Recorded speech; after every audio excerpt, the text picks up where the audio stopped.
नमस्कार, आप देख रहे हैं एसबीटी लोकल न्यूज। पेश 28 मार्च गुरुवार शाम 4:15 श्रीगंगानगर हनुमानगढ़ जिले की बड़ी खबरें।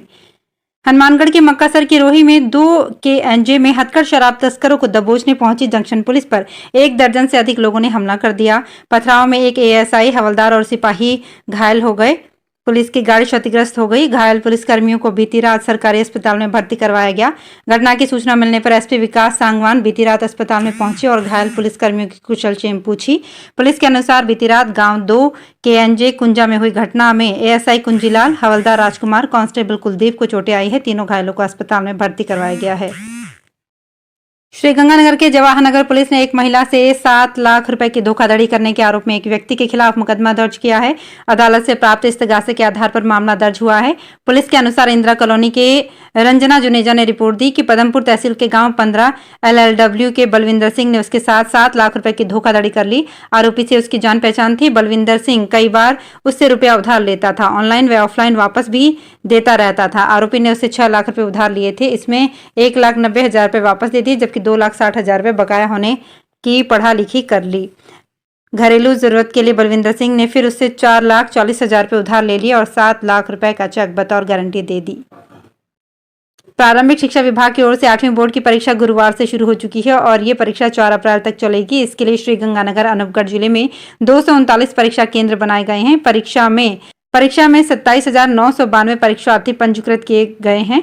डाइट चुनावट के अनुसार 8वीं बोर्ड की 6 विषयों की परीक्षा के लिए परीक्षार्थियों को 8 दिन का समय मिलेगा, जबकि पहले दिन अंग्रेजी विषय का पेपर हुआ है। परीक्षा एक पारी में दोपहर 2 बजे से शाम के 4:30 बजे तक होगी। साथ ही मूक बधिर विद्यार्थियों को 50 मिनट का अतिरिक्त समय दिया जाएगा। वहीं हालांकि 5वीं बोर्ड की परीक्षा के लिए दोनों जिलों में 641 परीक्षा केंद्र बनाए गए हैं तथा 30,729 परीक्षार्थी परीक्षा में शामिल होंगे।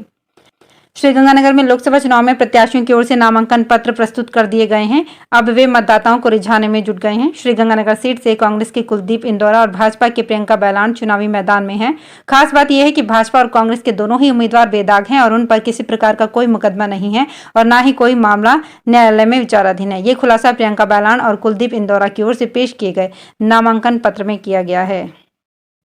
देश की प्रमुख company Winni cake and more के श्रीगंगानगर फ्रेंचाइजी स्टोर पर आलू टिक्की वेज बर्गर पर आकर्षक स्कीम जारी की गई है। 3 दिन के लिए जारी इस स्कीम में 59 रुपए के एक बर्गर की खरीद पर एक बर्गर फ्री दिया जाएगा। ये स्कीम स्टोर में आने पर उपलब्ध होगी।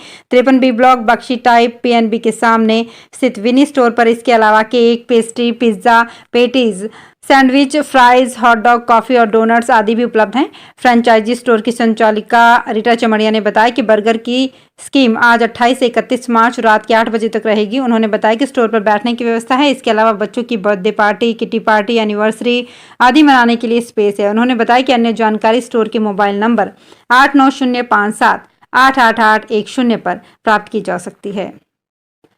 लोकसभा चुनाव 2024 के लिए दाखिल नामांकन पत्रों की जांच का कार्य श्रीगंगानगर कलेक्ट्रेट में किया गया। जिला निर्वाचन अधिकारी लोक बंधु ने पर्यवेक्षक और अभ्यर्थियों की मौजूदगी में नामांकन पत्रों की जांच की। जांच के दौरान भाजपा प्रत्याशी प्रियंका बैलान, कांग्रेस प्रत्याशी कुलदीप इंदौरा सहित सभी 9 उम्मीदवारों के नामांकन पत्र सही पाए गए। जिला निर्वाचन अधिकारी कार्यालय से मिली जानकारी के अनुसार 30 मार्च दोपहर 3 बजे तक नाम वापसी लिए जा सकेंगे। इसके बाद उम्मीदवारों को चुनाव चिन्ह आवंटित किए जाएंगे। राजस्थान के सरकारी, गैर सरकारी और मान्यता प्राप्त स्कूलों का समय 1 अप्रैल से बदल जाएगा। इसमें एक पारी के स्कूल सुबह 7:30 बजे से 1 बजे तक और 2 पारी के स्कूल सुबह 7:30 से शाम के 6 बजे तक चलेंगे। इस दौरान पूर्व निर्धारित परीक्षाओं का समय यथावत रहेगा। शिक्षा विभाग से मिली जानकारी के अनुसार प्रत्येक वर्ष शिक्षा विभाग में स्कूल टाइम 1 अप्रैल से बदलता है। इसी की पालना अब की जा रही है। श्रीगंगानगर में प्रत्येक स्कूल के कम से कम 5.5 घंटे तक संचालन के निर्देश दिए गए हैं। इस दौरान 25 मिनट का हाफ टाइम भी रहेगा। टीचर्स ने बताया कि अभी वे सुबह 10 बजे से शाम के 4 बजे तक स्कूल टाइम के अनुसार स्कूल जा रहे हैं। अब 1 अप्रैल से उनका शेड्यूल बदल जाएगा। उन्हें सुबह जल्दी उठकर निर्धारित समय पर स्कूल पहुंचना होगा। श्रीगंगानगर में पुराने वाहनों के प्रदूषण प्रमाण पत्र ऑनलाइन जारी करवाने में अड़चन आ रही है। परिवहन विभाग का सिस्टम पोर्टल में तब्दीली करने पर प्रदूषण जांच केंद्र पुराने वाहनों के प्रदूषण जांच के प्रमाण पत्र जारी नहीं कर पा रहे हैं। ऐसे में वाहन चालकों को भारी परेशानी का सामना करना पड़ रहा है। इस संबंध में परिवहन विभाग के अधिकारियों को जानकारी है, लेकिन मार्च में टैक्स वसूली का टारगेट हासिल करने के लिए अधिकारी व्यस्त हैं। श्रीगंगानगर शहर में गुरुवार को मारवाड़ी परिवारों ने आज चतुर्थी का व्रत रखा। आस यानी उम्मीद को देवी मानते हुए मनाए जाने वाले आस माता के इस व्रत में महिलाएं आस माता का पूजन करती हैं। घरों में प्रतीक के रूप में दीवार पर आस माता का प्रतीक बनाया गया है। उन्हें चूरमे की बनी 4 पिंडलियों और एक लड्डू का भोग लगाया गया, कथा कही गई और परिवार के मंगल की कामना की गई। महिलाओं ने बताया कि आस माता के ये व्रत जीवन में अभिलाषाएं पूरी करने की उम्मीद के प्रतीक के रूप में मनाया जाता है। ये व्रत करने के पीछे जीवन में इच्छाएं और उम्मीदें पूरी करने का उद्देश्य रहता है। श्रीगंगानगर जिले के करीब 125 स्कूलों में पोषाहार का गुरुवार को दूसरे दिन भी अधिकारियों ने औचक निरीक्षण किया। निरीक्षण में जिला कलेक्टर ने जिला परिषद सीईओ, एसीईओ, एडीएम, बीडीओ सहित सभी उच्च अधिकारियों की टीम लगाई है। ये टीम श्रीगंगानगर, सादुलशहर, सूरतगढ़, करणपुर और पदमपुर तहसील क्षेत्र के स्कूलों में जांच कर रही है। इस बार पढ़ाई को छोड़कर मुख्यमंत्री बाल गोपाल योजना तथा दोपहर में मिल रहे भोजन पर खास फोकस किया जा रहा है। कई स्कूलों में मुख्यमंत्री बाल गोपाल योजना के तहत विद्यार्थियों के पाउडर का दूध नहीं पीने की शिकायत आ रही है। साथ ही दोपहर में भोजन और पोषाहार की स्थिति पर भी कुछ नकारात्मक रिपोर्ट है। उल्लेखनीय है कि इसकी जांच के लिए प्रदेश के सभी स्कूलों में 27 व 28 मार्च को सघन औचक निरीक्षण किया जा रहा है। श्रीगंगानगर में लोकसभा चुनाव के नामांकन के बाद गंगानगर विधानसभा क्षेत्र के प्रभारियों एवं मुख्य कार्यकर्ताओं के दायित्व को लेकर बुधवार रात भाजपा जिला कार्यालय में जिला अध्यक्ष शरणपाल सिंह की अध्यक्षता में बैठक कर अपने अपने दायित्व के अनुसार सभी 65 वार्ड में चुनाव में जुट जाने के लिए कहा। इस विशेष बैठक में लोकसभा प्रत्याशी प्रियंका बेलान, लोकसभा चुनाव प्रभारी डॉक्टर जोगेंद्र राजपुरोहित, सह प्रभारी अखिलेश प्रताप सिंह, विधायक जयदीप बिहाणी, राज्य मंत्री प्रहलाद टाक, विधानसभा प्रभारी महेश पेड़ीवाल, विस्तारक दिलीप राजपुरोहित, नगर परिषद सभापति गगनदीप कौर, जिला महामंत्री प्रदीप धेरण, जिला कोषाध्यक्ष हनुमान गोयल, जिला प्रवक्ता पवन शर्मा एवं विधानसभा के सभी वरिष्ठ कार्यकर्ता उपस्थित रहे। परिवहन विभाग से अगर ऑनलाइन लर्निंग लाइसेंस बन गया है और उसे 3 दिन का समय हो गया है तो ऐसे आवेदक 31 मार्च तक पक्का लाइसेंस बनवा सकते हैं।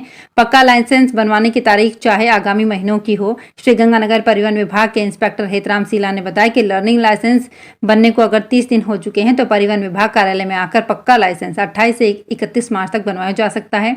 आवेदन करने पर तारीखें भले ही आगामी महीनों की हों तब भी पक्का लाइसेंस बनवाया जा सकता है। 1 अप्रैल से ईडीएल और ईआरसी के लिए ही आवेदन हो सकेगा। गर्मियों का पसंदीदा फल तरबूज इन दिनों श्रीगंगानगर मंडी की शोभा बढ़ा रहा है। हालांकि अभी तरबूज की आवक कम ही है, लेकिन शहर के कई जगह तरबूज की ढेरियां दिखाई दे रही हैं। वहीं अप्रैल आते आते पूरे शहर में तरबूज ही तरबूज नजर आने लगेगा। फिलहाल शहर में महाराष्ट्र और कर्नाटक का स्पेशल तरबूज बिक्री के लिए उपलब्ध है।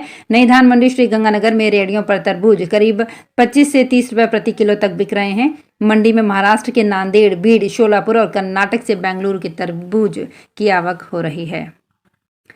कृषि विभाग की कृषक उत्पादक संगठन, कस्टमर हायरिंग केंद्रों और बेरोजगार कृषि स्नातक युवाओं को अनुदान पर ड्रोन उपलब्ध करवाने की योजना अब हवा में उड़ती नजर आ रही है। विभाग के 5 सितंबर 2023 के निर्देश के अनुसार 2023-24 में राज्य में अनुदान पर 1000 ड्रोन उपलब्ध करवाए जाने थे। अब वित्त वर्ष बीत चुका है मगर अभी तक किसी को ड्रोन उपलब्ध नहीं हो पाया है। खास बात यह है कि विभाग ने ड्रोन उपलब्ध करवाने के लिए गाइडलाइन जारी कर दी है और कहा कि इसके लिए राज्य किसान साथी पोर्टल पर आवेदक को आवेदन करना होगा। जिले का लक्ष्य निर्धारित नहीं होने से ये योजना अब हवा में उड़ती हुई नजर आ रही है। जानकारी के अनुसार तत्कालीन गहलोत सरकार ने सितंबर 2023 में गाइडलाइन जारी कर दी। इस दौरान अक्टूबर 2023 में विधानसभा चुनाव की आचार संहिता लग गई। इसके बाद राज्य में भाजपा की सरकार आ गई। इसके बाद से इस योजना की चर्चा तक होनी बंद हो गई है। राष्ट्रीय मजदूर कांग्रेस इंटक राजस्थान ने अपने प्रदेश कार्यालय में होली स्नेह मिलन श्रद्धा और उल्लास के साथ मनाया। इंटक संगठनों के होली स्नेह मिलन कार्यक्रम में प्रदेश के हर जिले के कार्यकर्ता पदाधिकारी शामिल हुए। कार्यक्रम में एक दूसरे को होली पर्व की बधाई देकर सभी को मिठाई वितरित की गई। कार्यक्रम की अध्यक्षता लूना राम ने की। इस अवसर पर प्रदेशाध्यक्ष विष्णु शर्मा, प्रदेश महामंत्री नरेश कपूर, प्रदेश सचिव पवन गौतम और प्रदेश उपाध्यक्ष उस्मान खान ने कहा कि हमारे मजदूर साथी ही इंटक की ताकत हैं, अतः उनके हितों की रक्षा करने का प्रयास किया जाना चाहिए। तो फिलहाल इस बुलेटिन में इतना ही। फिर हाजिर होंगे कुछ और बड़ी खबरों के साथ।